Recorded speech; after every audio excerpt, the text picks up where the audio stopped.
So good afternoon, everyone. My name is Annika Lee, and I am the Public Affairs Coordinator at the Digital Supercluster. And I'm pleased to welcome you to our Commercialization of AI Technologies IP webinar today. Before we get started, we respectfully acknowledge that in Canada, we live, work, and learn on the unceded, traditional, and ancestral land of Indigenous people. As myself and much of the Supercluster team are based in Vancouver, British Columbia, we are gathered here on the traditional ancestral territory of the Musqueam, Squamish, and Tsleil-Waututh people. And we encourage you to take a moment to acknowledge and let us know in the chat the traditional territory that you are joining us from. As a reminder, this webinar is being recorded and will be distributed to all registrants afterwards. If at any point during the session you have a question, please type it into the Q&A and we'll address them at the end during the Q&A portion. I'd now like to hand it over to Jen, our IP manager. Thank you, Annika.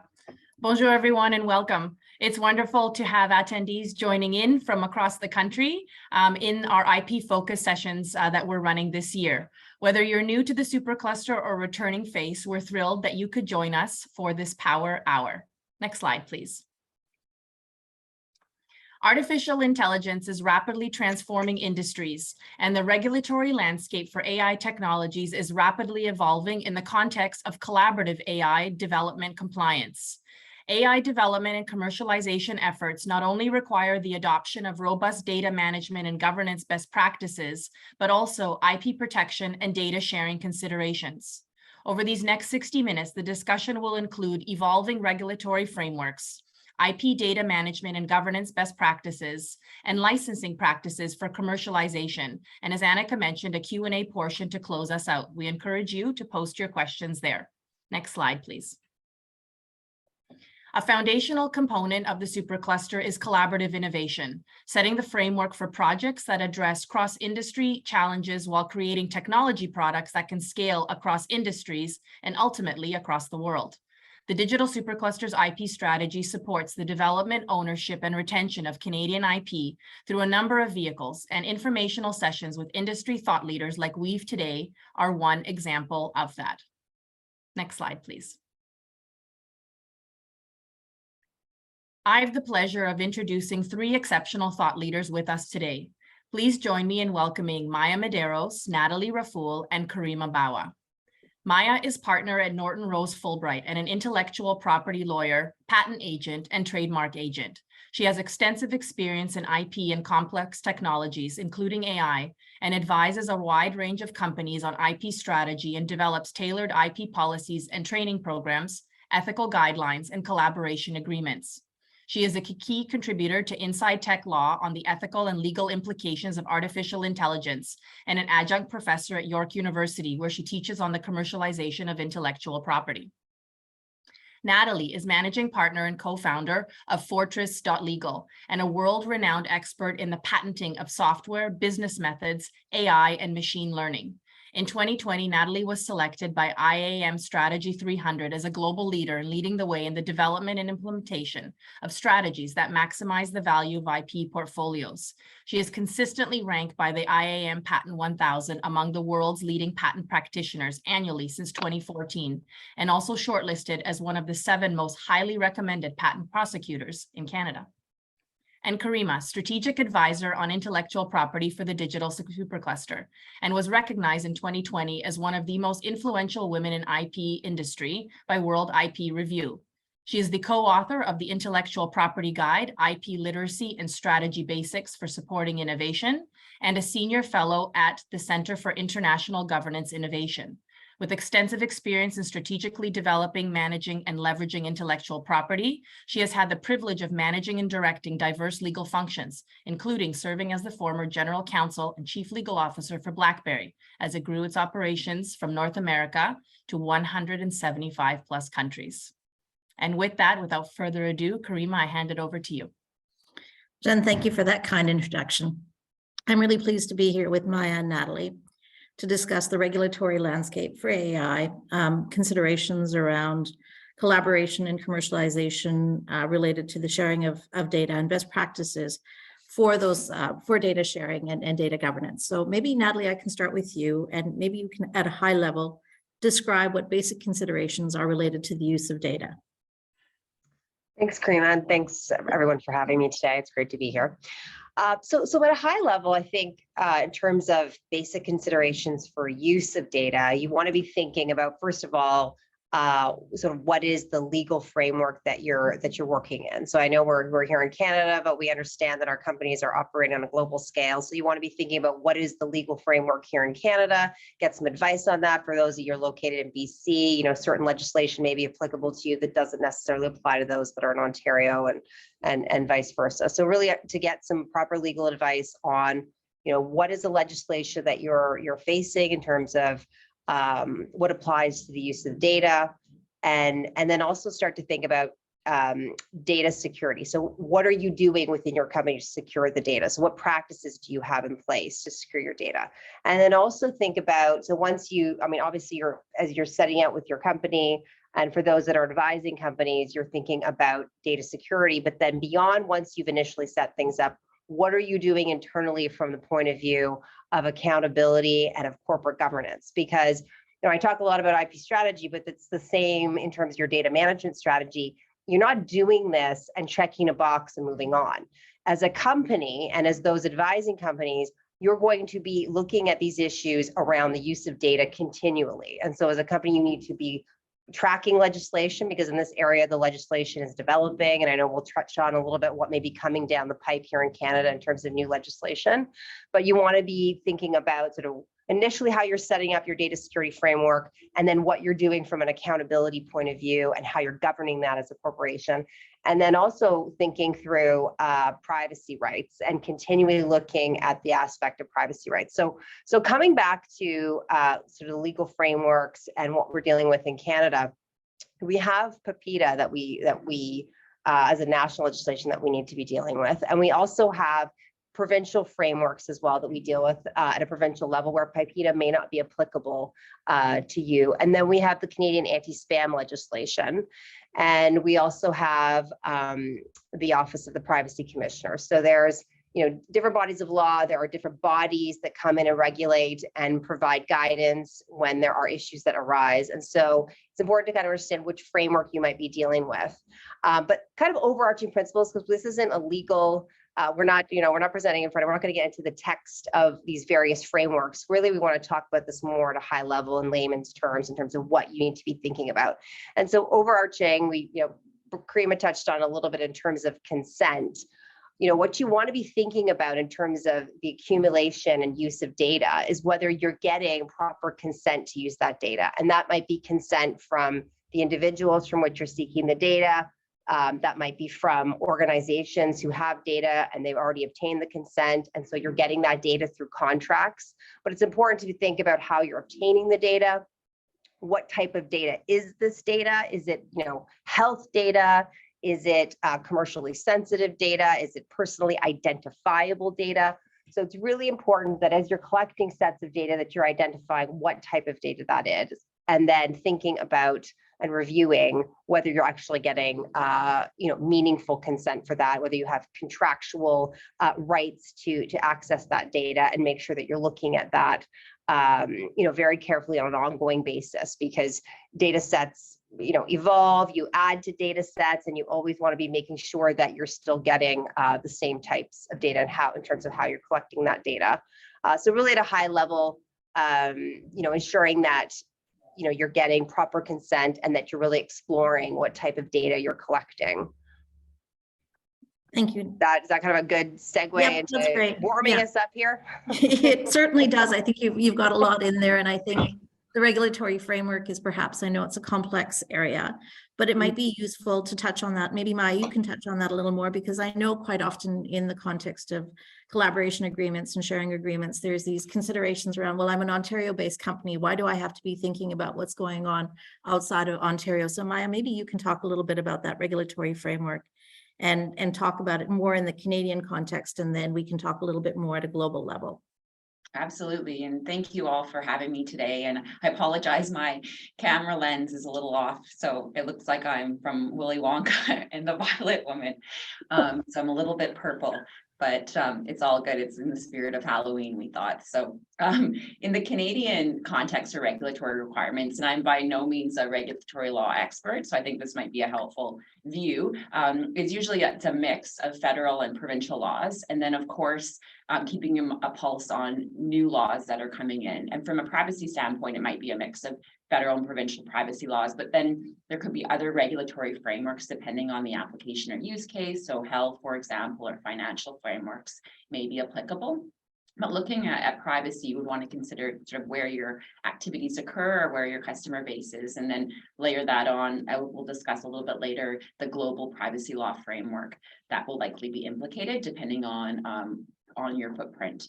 And as well, keeping a pulse on new law and new regulations. In June of this year, the federal government introduced a set of acts. And if this package of laws is passed, it'll reform Canadian privacy laws. So it will replace the federal legislation with the Consumer Privacy Protection Act. And it'll also establish a privacy tribunal and for data protection and privacy, as well as it included a Canada's first AI legislation, which is referred to as the Artificial Intelligence and Data Act, or ADA. And so that's something new and of course a trailblazer. While there are some other proposed legislations globally, Canada is definitely a leader in that. Europe also similarly introduced an AI Act, and recently the US as well. So lots of activity in this space, one to watch. The intent behind this ADA, this AI framework, was to try to maximize the benefits and mitigate risks related to the systems and uses of data. So it's not just AI system, also looks at data use. It also looks at the design, development, use, and provision of the AI system. So even if you're not the developer, but you're using the system, you'll have to keep an eye on this framework. Of course, there's some key definitions that are left undefined. They're looking at AI systems that are high risk or high impact, for example, but that definition is left. And also looking at systems that produce biased outputs. So again, unsure the scope of that, but we'll see this proposed legislation is more high level, and then the details will come out in follow-up regulations. But of course, we're only at the first reading as well, so there could be some changes. But effectively, in summary, it introduces legal requirements for users of high impact systems, and then brings in government oversight for compliance, and also introduces penalties regarding unlawful use of data as well as reckless deployment of AI. So it'll require people that are responsible for AI systems, and we'll figure out what responsible for systems mean in the course of international and also interprovincial trade and commerce, to assess the likelihood to cause harm and produce biased output, and then develop a mitigation plan to reduce or eliminate these risks. And then also public disclosure when high impact systems are being used, among other obligations. And so it'll be important for those who are responsible for those AI systems to keep a pulse on this regulation, or as it works through the federal government. I think it's open for comment right now, right, Maya? Because it's Yes, it is. So it's in first, we're in the early stages still, and whether it actually is successful, we don't remains to be seen. But I think it gives a very good insight onto where the federal or the Canadian government is looking, and also it tries to align or harmonize to a certain extent what some of the other proposals are around the world. But I find the European proposed act gets into much more detail than the current draft of the federal bill. But it does give, a high level sort of self-assessment requirement. So, the user or the individual responsible conducts their own impact assessment to determine whether they're high impact. And then they have to maintain general records to meet compliance requirements. And if you do assess your system as high impact, then you have to develop a risk mitigation plan, monitor those measures, the mitigation measures. And if it's being used, publish information about how it's being used, what's the intended use, mitigation measures in place. So there is this notion of making something published about your system, giving maybe not necessarily trade secret level of detail, but some level of detail about what's being used and how potentially. You also need to go have a back and forth with the minister under the proposed legislation. So the minister appears to have a number of authorities in order to enforce the act. So not only is is this the federal government creating this act or proposed legislation? They're also responsible, it seems, to enforce the act as well. So there is that connection there between the two. And and so it's, it remains to be seen, because as you mentioned, Natalie, we're still in early stages, but some interesting concepts nonetheless. There also are some offenses, administrative offenses for non-compliance, but also if you're using unlawful data, for example, or personal information that is unlawfully obtained, there could be a prohibition or offense triggered for that.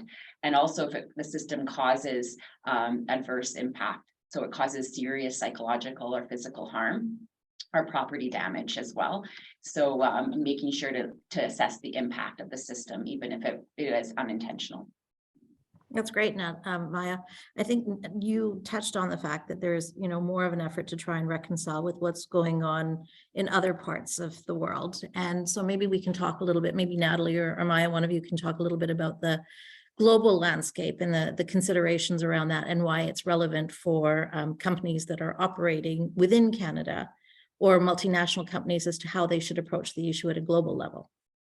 Yeah. Natalie, Maya, any takers? I mean, we can both jump in here, but I think it's, I think Europe has been a leader in this area for a long time now. And so, many of our companies are going to be impacted by EU regulations, notably the GDPR. If you haven't heard of GDPR, you should Google that now, or do an internet search. I should say that as an IP lawyer, I shouldn't say Google, but do an internet search for GDPR.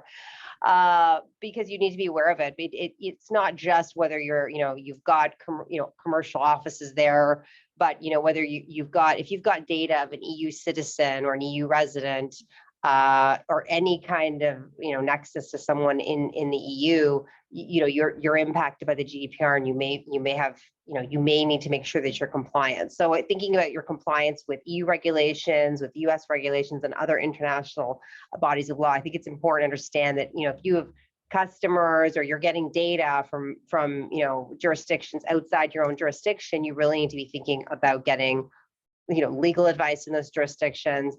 I would also say one of the themes and one of the takeaways for today is, know your industry. Like, I think industry standards are really important. And so when there are issues that come up that show that, you weren't compliant with legislation, or there was a breach, or, these issues do arise and you do get yourself in hot water. I mean, one of the things that you want to be able to show is that you were meeting, industry standards, that you were doing things that, your competitors, you were taking steps that a lot of your competitors were taking, and that you're kind of moving with the pack. What you don't want to be as a company that's saying, well, I don't know what this is, and I'm not going to worry about it right now, and I'll do it when I'm forced to do it.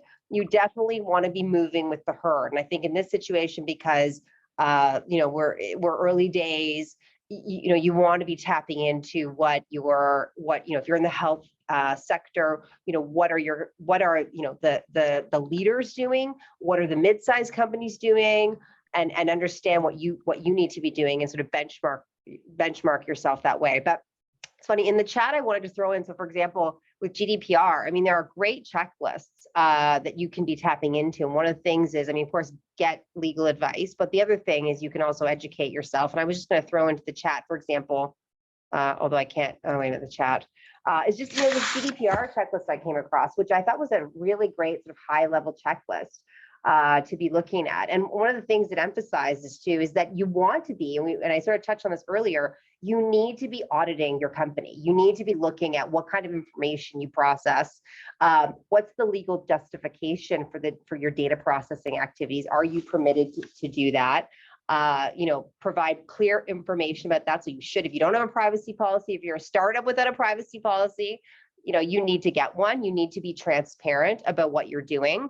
So I really love this checklist in terms of at a high level, how it sort of set things out for people who are kind of newer to this space and trying to get up to speed on what they should be doing as a company. And it just sort of emphasizes that this is a continual process, making sure that you're, creating internal security policies.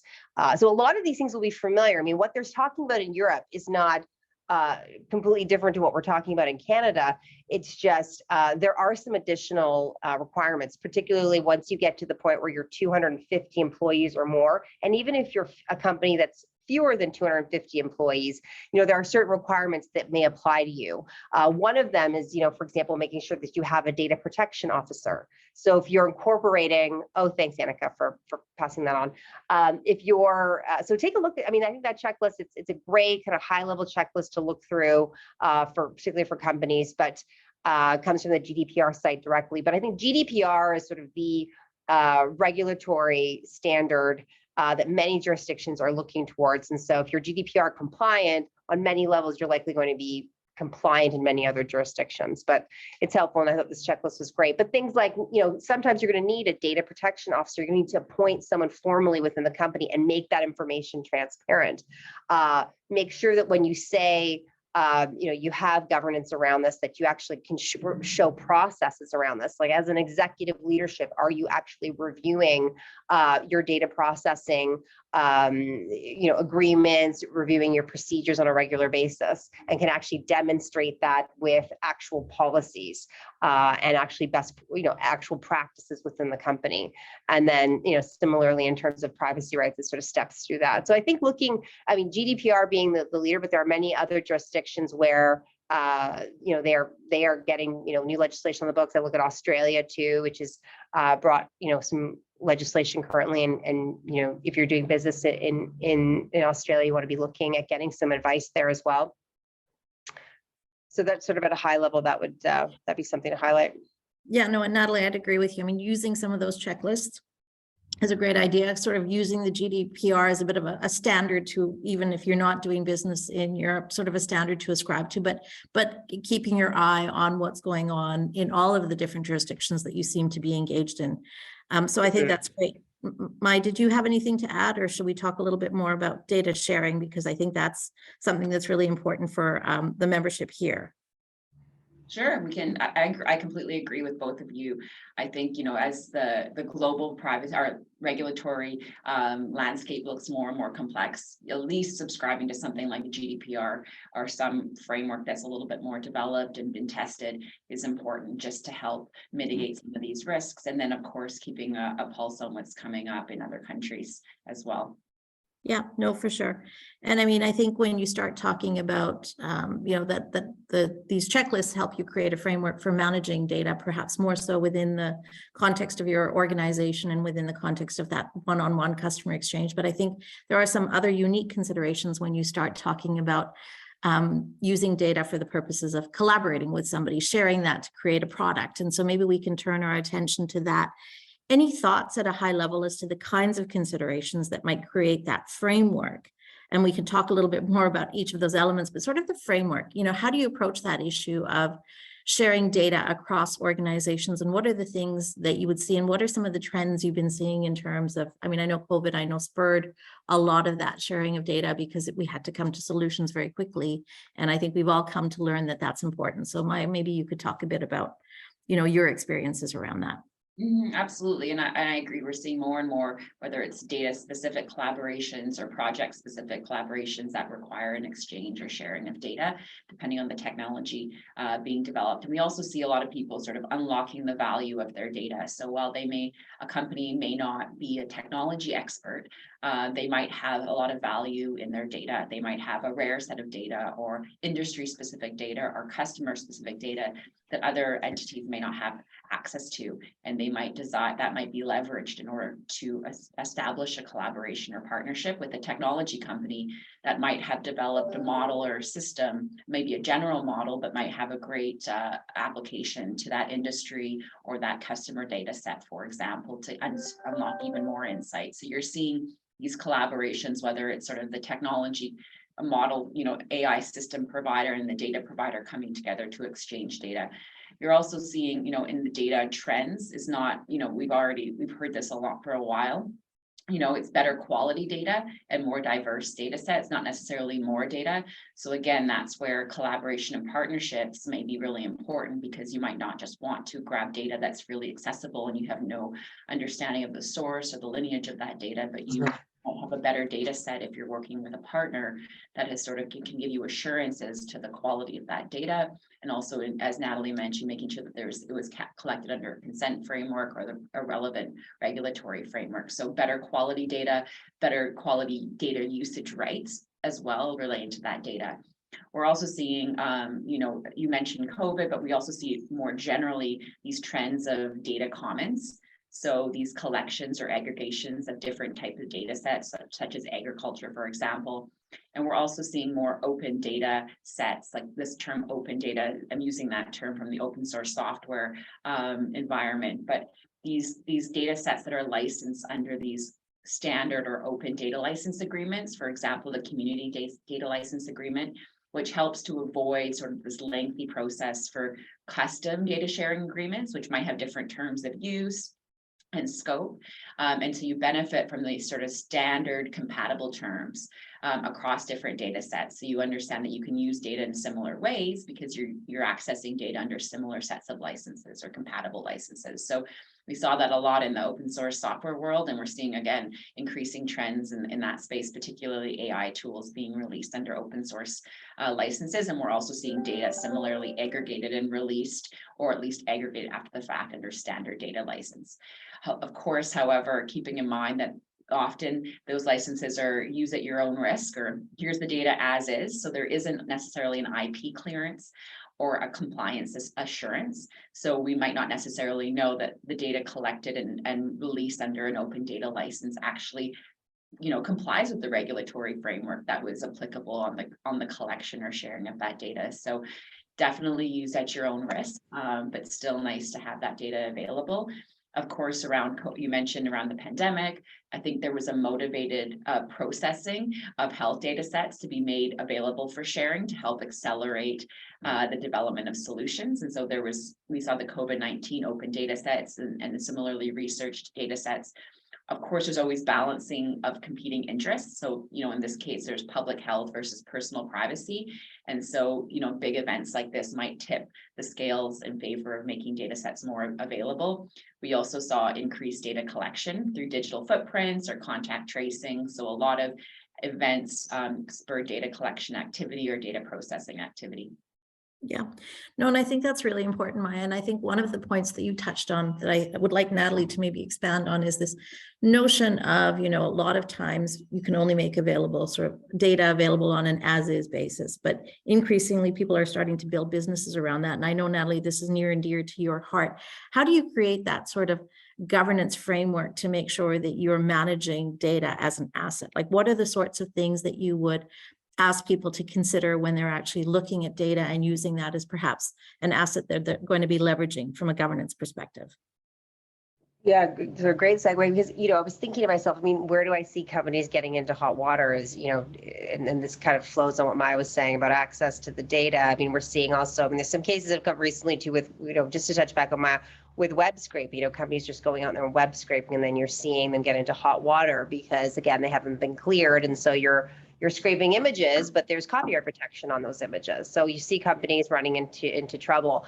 Where I also see companies running into trouble, and we're having lots of discussions around that, is they're getting customer data, and so they're using big data from their customers, and you really need to be careful in terms of, are you getting the data given to you? Is it a license that enables you then to incorporate that data and use that to train models and then create sort of derivative data sets from there, if you will, or to create a commercial model that you can then use? So, keeping in mind, you start with this data set. Do you actually, what can you do with that data set? And then the IP ownership starts to play into it. So really looking at making sure that you're cleared to continue to do business. So if you're taking that data set, you're training your models, you're developing a commercial model that you're going to then sell, or you're going to use that model to then be able to process really valuable data for others,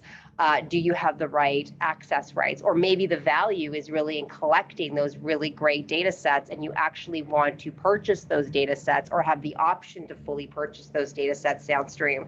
So really, keeping in mind where you're going with this, and do you just temporarily need access to the data sets, or are you creating derivative works, and so you'll have some copyright issues there potentially, depending on what type of data set we're talking about.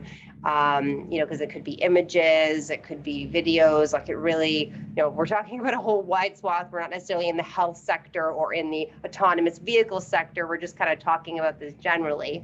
But, you want to make sure that you're thinking about what's happening downstream, and making sure that, you can actually continue to do your commercial activity. So spending some time initially with those contracts to in license that data set is really, really important to get that right, and to think about that downstream commercialization, which is where I feel like the wheels generally do fall off. And people are in a real hurry, particularly startups and younger companies. They just want to, they're hungry for data, right? I mean, data is the new oil. Everybody wants data. And so you will, sign off on things, or maybe get into contracts that don't make sense long term. And then we're looking at your company later on, and really, you don't have proper access to those data sets. It's really going to hamstring you. And now you have problems scaling, and you have problems getting, going for fundraising and getting good valuations, because really you should have done a better job of accessing those data sets so you could commercialize in a freer way. And so that's really important to get that right. And I do see a lot of companies tripping up in that regard. I've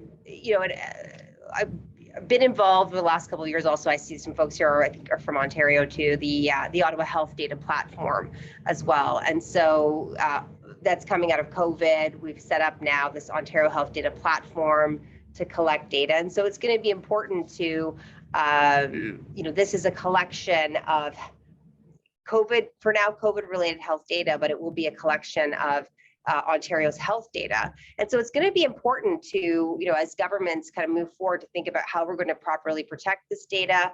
You can't truly anonymize data. I mean, there are ways to, quote unquote, de-anonymize, and there's always, with enough data points, enough data sets, there are ways to de-anonymize. And so there's always going to be some risks. And so coming back to one of the points Maya was making, we need to be thinking about, what kind of risk mitigation, if you're a company accessing those sets, what mitigation measures are you going to take to make sure you're showing that you're protecting those data sets as well as possible. And sorry, I'm going No, that's great. No, it's terrific, because I think there's the element of how do you protect it? How do you make sure you regulate it? How is it that you create that governance framework, right? To make sure you're doing all the right things to be able to leverage it. And then it comes to the actual leveraging it, sometimes in the form of data sharing agreements. And so Maya, maybe I can ask you, I know you've advised a number of companies, and I'm not asked, and I don't think anybody's asking you to give legal advice on this front, but what are some of the key elements that you should take into account when you're entering into a data sharing agreement for, either co-development or creation of some other form of product or technology? What are some of the things that you would advise people to think about right from the outset? And I think that's a great question. And I think a lot of sort of the framework discussion points that Natalie raised would apply, in this specific context. You'd have to step back and say, is this data sharing agreement the only agreement between the parties? Typically, if it is a collaboration, it's often part of a set of agreements or terms or appendices, and the data sharing agreement is just one. And if it isn't, then it should have a number of different terms if it's the only agreement. And so I'm going to talk about it as if it's the only agreement between the parties. And so, of course, non-exhaustive, but you'd want to look at the ownership of data and also understand the ownership of anything related to this data. So, for example, if the data sharing agreement relates to sharing data for the development of software, who owns the software, or who owns the other products that are developed, the other codes that are developed using that data. You'll want, and as was referred to, there's often derivative data, representations of that data. So it could often be processed. You could generate labeled data, for example, or metadata about the data. Those labeled data sets can get tricky sometimes because the labels themselves may be specific to the AI software that's going to be using the data. And so that labeling could actually contain trade secrets of the software owner or the AI owner. So you're going to have to get into details about who owns what, and not just say party A owns the data, party B owns the software, or something more simplified, because you really have to get into, well, what is the definition of data? what is a different way that data is used throughout the overall life cycle of the system or the project, and really get into the technical weeds. I'm a patent lawyer, so I'm okay with that, but other lawyers may not be. And so making sure you have somebody that's aware of the project and how the components work together, particularly as the data interacts. You also want to look at output data, for example. So what results are generated by the system using the data, or models trained on that data, and further output, and making sure you understand the value there, because you may own the raw input data, but you might not have any rights to the output data, and that might be something you want to negotiate when you're approaching the overall sharing arrangement. You also want to look at the terms of use of the data for that agreement. So making sure you specify how the data can be used. You don't want to necessarily just say, hey, here's my data, go for it. You might want to specify restrictions on use as well, or specific purposes. So they can only use it for one purpose, or they cannot use it for X purpose, or a combination thereof, just for some clarity. If you know there's specific no-goes, then list those out. Certainty is always great. You a little wiggle room, of course, for future uses that are unintended and you think will have adverse impact. You also want to consider termination or term or length. And so, as Natalie mentioned, you don't want to necessarily pool a bunch of data together if you're the recipient under a data sharing agreement from different end users without really flagging source. Because if a license agreement or permission agreement is terminated, then how do you untangle that data set from the whole, so that you can actually say, look, I've cleaned my system of your data now that the license agreement is terminated. And these kinds of things come up on diligence. And similarly, I've seen some great management of data, often leveraging technical tools that track just that source fields, and even a more complex lineage. So if data sets have been combined, making sure to track all those different original sources or base raw data, so that you can actually untangle it, or at least show you're trying. And that's where technology can really help you. Metadata fields, for example, something as simple as that, just making sure they're filled out properly. But even the existence of those fields give assurance to those that are doing diligence on your data set, to make sure you have clear chain of use or clear chain of title, depending on whether you own it or just getting a license to that data. You also want to, as I mentioned, consider destruction, or what happens if you have to remove the data, or you can no longer share the data. It might be only shared for a specific term or project, a month or two, or a timeline, for example. So making sure to flag that and working through the life cycle of that data and the life cycle of the project.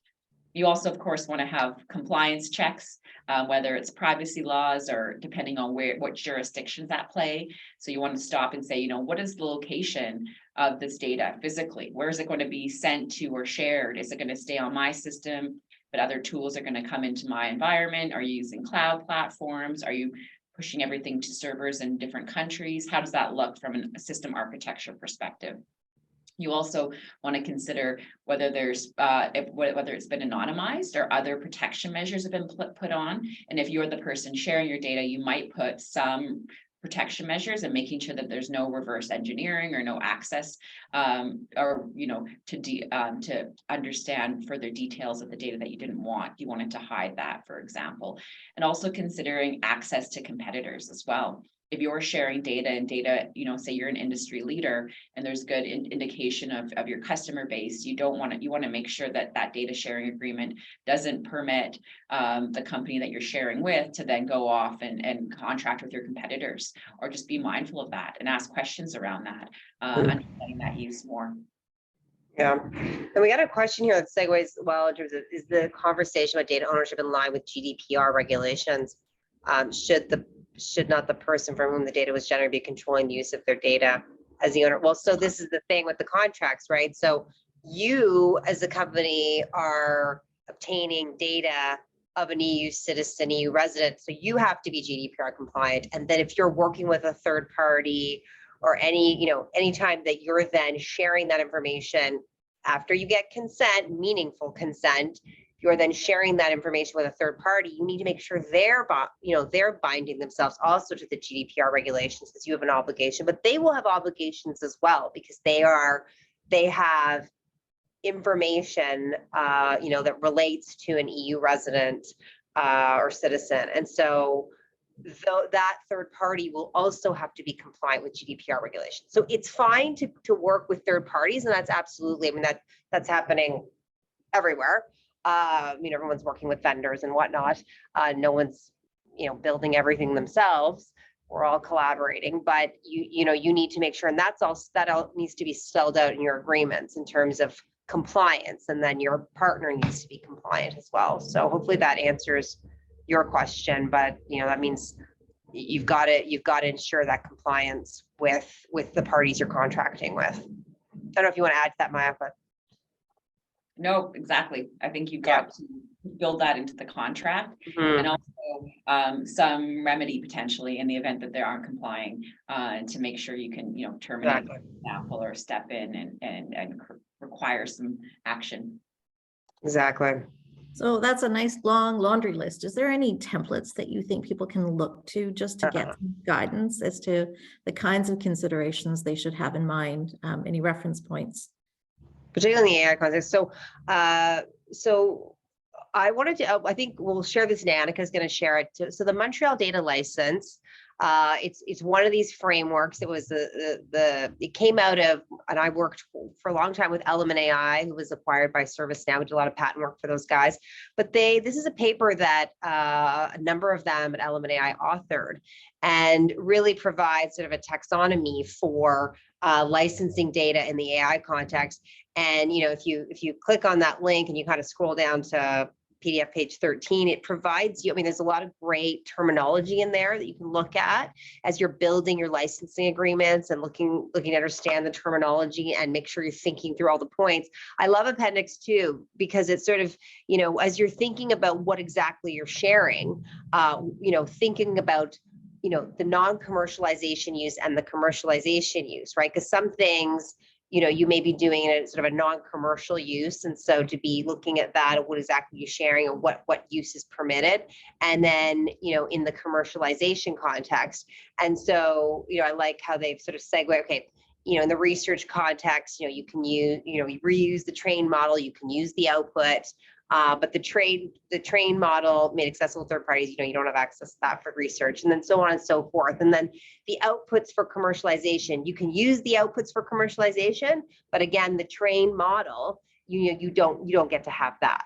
And then for a model, like if you're actually providing a model for commercialization, then they get access to the data outputs, but then also to that trained model as well. So just kind of thinking through what exactly this is a sort of more basic level, but what are you giving folks access to? Is it just certain data sets, just derivative data sets or process data sets?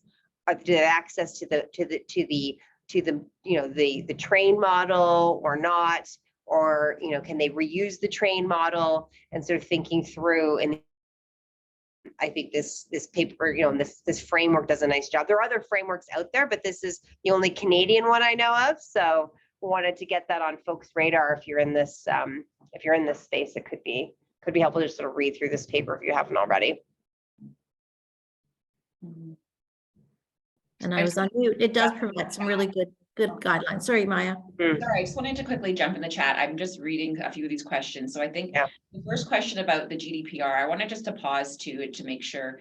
It's a common misconception that just because the data is about you, you own that data. So for example, I could create a data set about Karima that I acquire lawfully without actually taking personal information from her and make that available. I could take a picture of her, and maybe that there might be some privacy law that comes into play with that picture. But just because she's in the picture, I'm actually the owner of the photographer under copyright law, or the photo under copyright law as photographer. So just making sure to pause and say, just because it's about you doesn't mean you can control the use of it and you're the data owner. And so it's actually privacy law that typically comes in to protect that use. So that as the data subject, you don't necessarily become the owner. Just want to pause. And Robert, yes, you typically would need a very sophisticated consent framework particularly if you're operating in multiple jurisdiction around the collection of that data, for example. So just wanted to pause there to make sure that nuance wasn't lost, that the data subject isn't necessarily the owner by default. Yeah, and it really, the onus is on the companies to start to look at that, and they're encouraging companies to think about, when you're thinking about meaningful consent, how are you collecting that information? Are you doing that in a way where, it's easily understood what you're consenting to? And a lot of that is going to come out of, the UX, UI experience, how easy it is to understand what you're consenting to and not consenting to. And then you've got to track all that. And, it's a very complex matrix of information that you need to maintain. So it can be done. It is being done, but it's complex, and you've got to make sure that you continue to revisit your practices.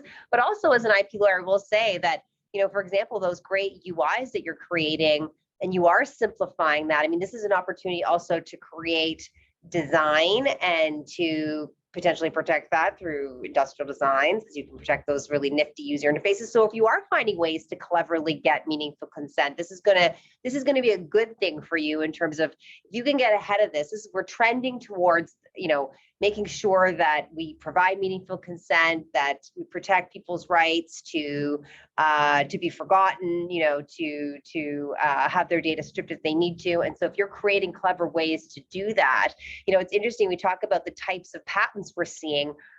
One area of patents we're seeing is sort of, in areas that are enabling AI. And part of that is data management and data storage. There's a lot of innovation going on in this area and a lot of patenting activity. So to the extent that, you companies are thinking through that and providing, coming up with clever ways to handle this, those things are innovative, and that's wonderful.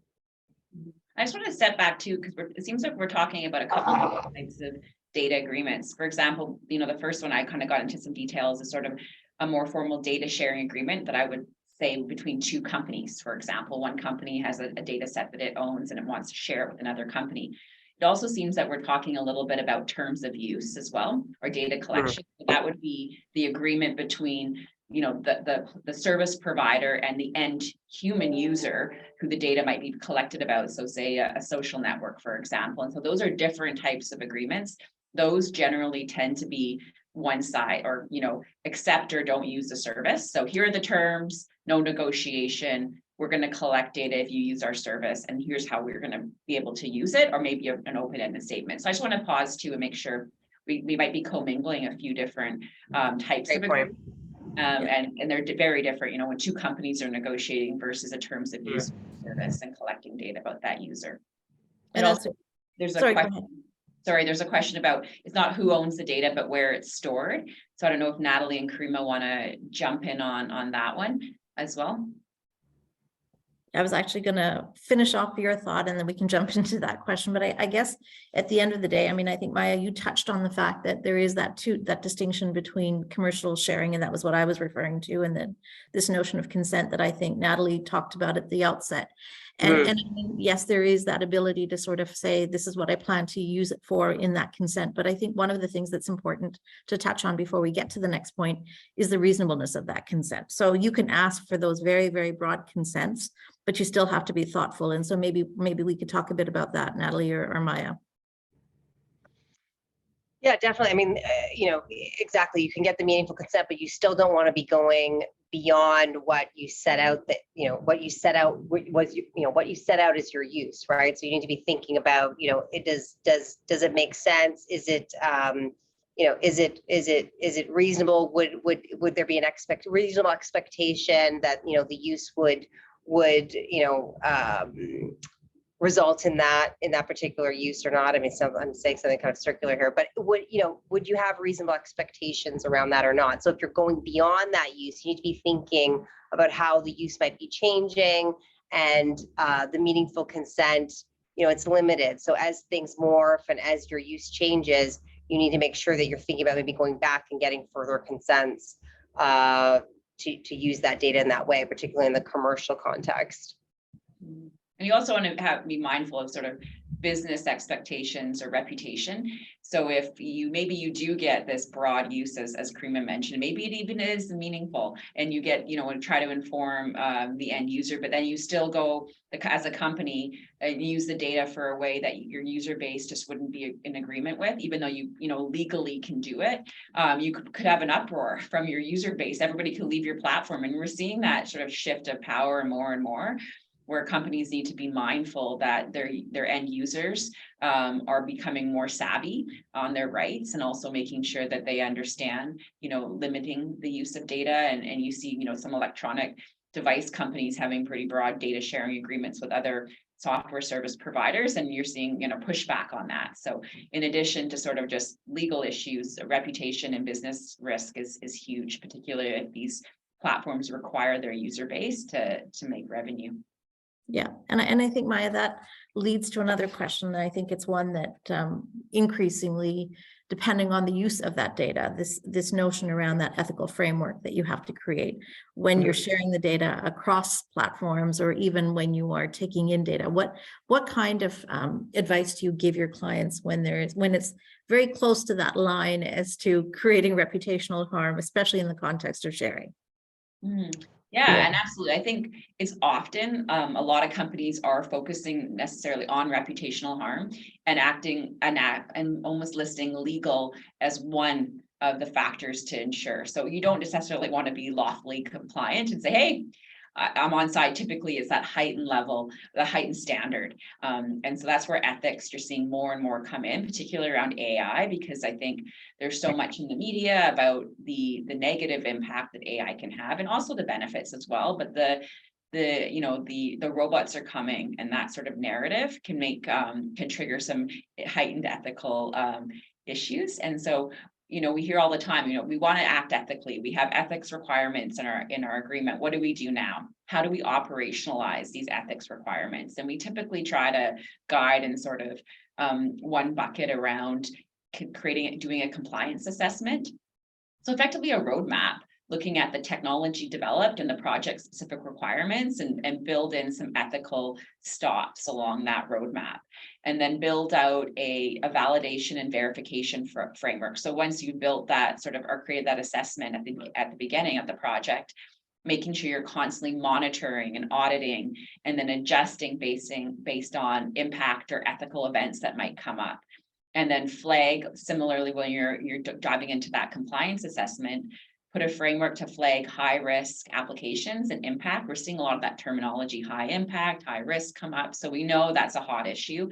And so we're building that into the verification framework. You also want to set up a committee, potentially, if it makes sense, if it's a big enough project or within an organization, so that people have a way to report, or at least a place to check in. And you want to ensure that that committee is engaged with key stakeholders. You want diverse members on that committee. You want to have authority. That committee should have internal authority or external authority on the project. Also have a decision-making ability, or some way to influence in a meaningful way decision-making. Otherwise, it just could be token. If it doesn't really have any ability to make a decision or any authority, maybe it's just a guidance system, which is fine. I mean, education is great, and education is typically one of the objectives of that committee, is to educate all project participants. And then you want to ensure that there's an alignment with check-ins with that committee with project milestones, and including sort of formalizing a review process and a timeline for that, because of course, you can't have the ethics review take 4 months when you're supposed to have a deliverable go at the door in a week. So you want to align that, and making sure there's also an ability for ad hoc review as well as that sort of periodic setup review. You also can then build contractual measures. So as I mentioned, typically a contract would have ethical requirements relating to the project or use of the data, for example. And then, to support those, you might want to have the ability to request information about how the system works. And sort of course, there's going to be a dance with trade secret and proprietary protection of how the system works, but you might have to have some meaningful way, particularly if it's like a procurement relationship, to ask questions in case you're asked by authorities as a user of the system, even if you didn't develop it. And then reporting requirements on impact assessment. So making sure information's flowing to all parties and having a disclosure. So if a high impact event occurs, making sure that there's a requirement to flag that for others. So, and then also developing a risk mitigation plan, and also having some teeth to make sure that plan is being complied with. So these are a few issues we see coming up around operationally, the ethics requirements. And so, of course, it's not a one-size-fits-all solution. But Natalie, are you seeing anything else come up around ethics frameworks? God, you covered a laundry list there. But no, I think that's good. I think I just, I want to be mindful that in terms of just, internal compliance and setting up that committee, I think it's so important to have a committee too, because in this era of what I'm finding too is employees, people are moving on, right? We've seen a lot of, churn through organizations. You want to have a robust enough committee so you're keeping that historical information so that, should you not be perfect in all of your documentation, all your plans, you have folks at the table that, can provide some context and kind of keep the ball rolling, because it's just not a one-off process. This is an ongoing thing. So it's really, I think, an important point about teams and making sure that you have some kind of committee. I think that's, where we see some issues come up all of a sudden. No one knows what's going on, and there's a big issue there.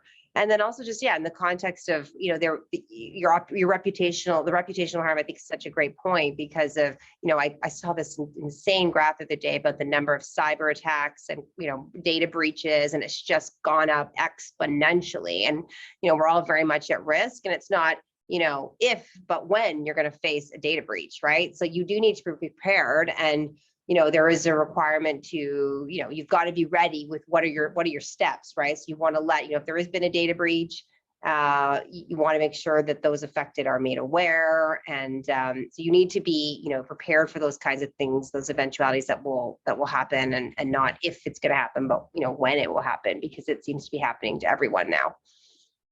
Yeah, and I think the only thing I would add, and Maya, maybe you touched on it a bit, is the fact that you have to have a diversity of viewpoints, right? It can't just be the lawyers or the privacy expert. It has to be the commercialization experts, and everybody sort of bringing a voice to the table.